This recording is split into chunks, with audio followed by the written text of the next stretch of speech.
Dans cette vidéo, on s'intéresse à l'exercice 509 de la base, donc il s'agit d'un mini télécom donné en 2018, dans lequel on demande tout simplement, entre guillemets, de calculer cette somme-là. Donc il s'agit d'une somme finie, donc il n'y a pas de problème de convergence. On pourrait penser à un binôme à cause du coefficient binomial qui apparaît à l'intérieur.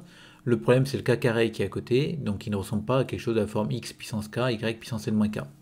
Donc il faut trouver une autre technique. Donc là, dans le corrigé, on donne une version, un calcul possible, il y en a d'autres, qui consiste à essayer de voir dans ce nk quelque chose, le début d'un p de x égale k, où x suivrait une loi binomiale.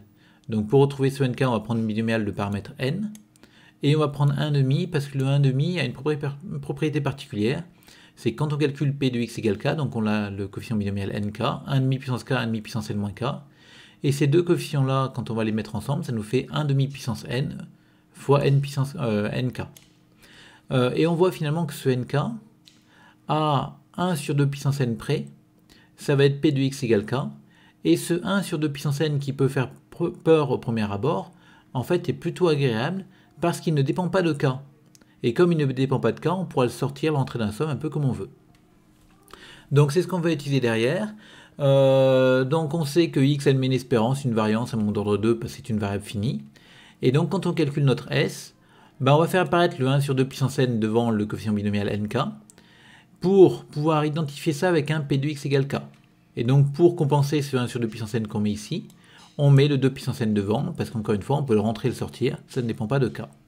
Et donc on se retrouve avec la somme des 2 puissance n, fois la somme des k carré p de x égale k, et on applique le théorème de transfert où on reconnaît là-dedans le moment d'ordre 2, peu importe, et en tout cas on a 2 puissance n fois e de x au carré.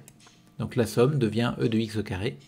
Et ce e de x au carré, alors pour une loi binomiale, dans le cours, on connaît bien la variance et l'espérance, et le moment d'ordre 2, on connaît moins bien, mais c'est pour ça qu'on va utiliser la formule de Koenig-Huygens, et cette formule de Koenig-Huygens nous relie les trois objets, donc la variance, l'espérance et le moment d'ordre 2, et donc on va s'en servir ici pour exprimer le moment d'ordre 2 en fonction des deux autres que l'on connaît déjà. Et donc le moment d'ordre 2, ça va être v de x plus e de x au carré, et donc quand on remplace, on obtient ça, et donc on divise par 2 au carré, et donc ça fera 2 puissance n moins 2, facteur de n carré plus n.